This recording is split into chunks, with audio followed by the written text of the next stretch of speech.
Welcome to this new automotive news video, this one for Sunday, March 22, 2026. Today we're going to talk about Renault, as the brand confirms the arrival of new versions of the Megane and the Scenic, both equipped with a combustion engine. We'll also talk about the arrival of more affordable versions of the Renault 5 and Renault 4 electric models, as well as Renault's attempt to explain why its current electric Megane isn't selling well at all. On a completely different topic, we'll also talk about a major event concerning the automotive industry, because for the very first time in history, China has exported more cars to Europe than Europe has exported to China. And we'll finish by talking about European car manufacturers, who are starting to be affected by a series of shortages caused by everything that's currently happening in the Middle East.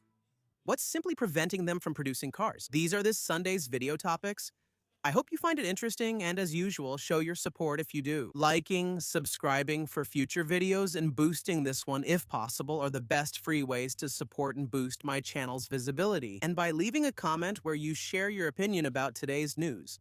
Today we're going to talk about Renault, which has officially announced the return of combustion engines on several models in its lineup that had become 100% electric, especially the Megane and the Scenic. Two models whose current generations are only available as 100% electric and are selling very, very poorly. Sales are quite low, which is due, among other things, to rather high prices for what are still relatively low ranges. For a Renault Megane, you have to consider about 30%, 39,000 euros for a car with a stated range of 468 kilometers. And for the Scenic, the entry-level version offers 430 kilometers for a little over 41,000 euros and 630 kilometers for the long-range version. But you still have to pay 46,000 euros, and let me tell you, at those prices you can find models from competitors from other brands that are much more durable, sometimes offering 150 or even 200 kilometers of additional range. Comparing prices and ranges of the old gasoline-powered Meganes and Scenics shows an even bigger difference, since a diesel Megane or Scenic was able to go over 1,000 kilometers for prices that were almost half as much compared to the current generations of these models. So, range is a real problem. And it's a problem that Renault is going to solve by bringing back a combustion engine. But be careful, here we're not talking about a traditional combustion engine, but a range extender. That means that inside the vehicle, which will basically be 100% electric, a combustion engine will be added. Probably the 1.5-liter four-cylinder gasoline engine from Ors, which can produce up to 160 horsepower. These engines inside the vehicles will work like a generator. They will use gasoline to generate electricity that will recharge the vehicle while it's driving, thus boosting its range. Renault also announces that for these new generations of Renault vehicles equipped with this so-called range extender technology, the total range would be 1,400 kilometers. With this new engine, the Megane as well as the Scenic would avoid the CO2 penalty, since it should emit around 25 grams of CO2 per kilometer, well below the penalty thresholds. Maybe, but there could be a weight penalty. It's not confirmed, but with batteries, the combustion engine, and larger vehicle size compared to previous generations, the weight adds up. There's still a good chance that they'll be relatively heavy. In any case, above the 1,600 kg mark, which currently triggers the weight penalty. The little bit of bad news from this announcement is that, apparently, it wouldn't apply to the current generation of Megane and Scenic, for the simple and obvious reason that this new range extender technology will be based on the RGEV 2.0 platform, which is Renault's new platform for hybrid and electric vehicles. Except that this platform won't arrive until 2028. And first of all, the current Megane and Scenic are not designed to be built on this platform. But on top of that, the Megane and Scenic will more or less be at the end of their life cycle. The current Megane came out in 2022, so let's imagine it lasts until 2028 or 2029. Among the first models on this platform, it will be 6 or 7 years old. Maybe the Scenic will have a better chance. It's a bit more recent. The current one came out in 2024. It might be time to adapt it to this platform. What is certain is that, obviously, we will have to wait at least another 2 years to see this technology arrive at Renault. Many long years during which Renault doesn't really have an emergency rescue plan to save the sales of its Scenic and its Megane.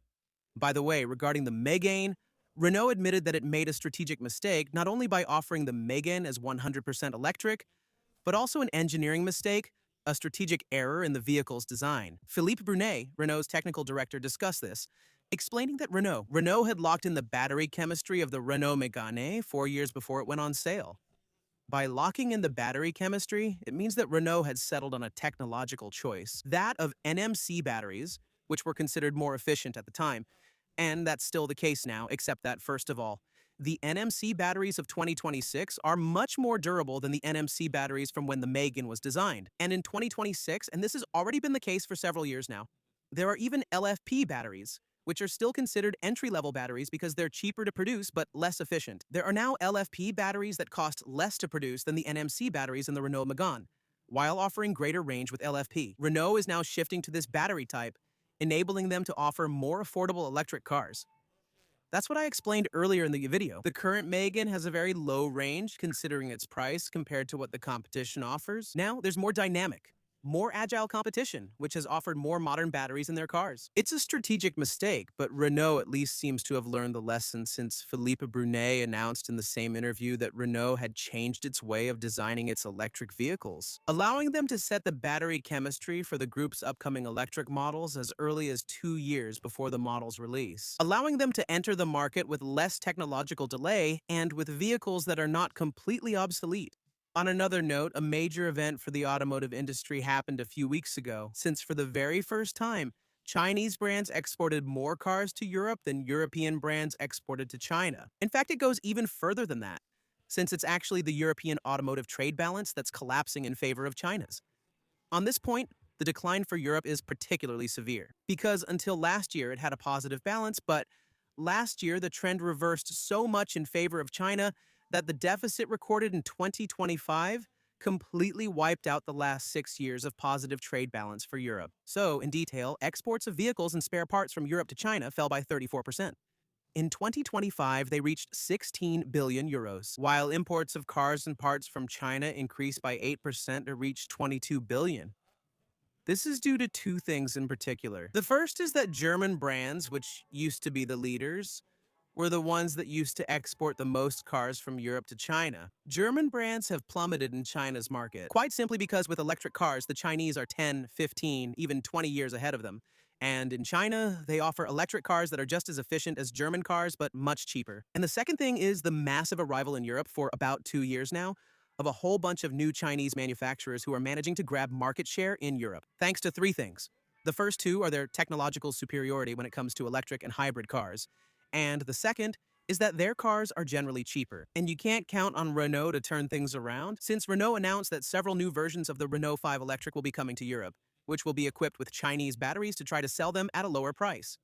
This concerns the Renault 5, but also the Renault 4 Electric, which will benefit from a new version. More affordable, which will include an LFP battery of Chinese origin, but also equipped with electric motors, also of Chinese origin.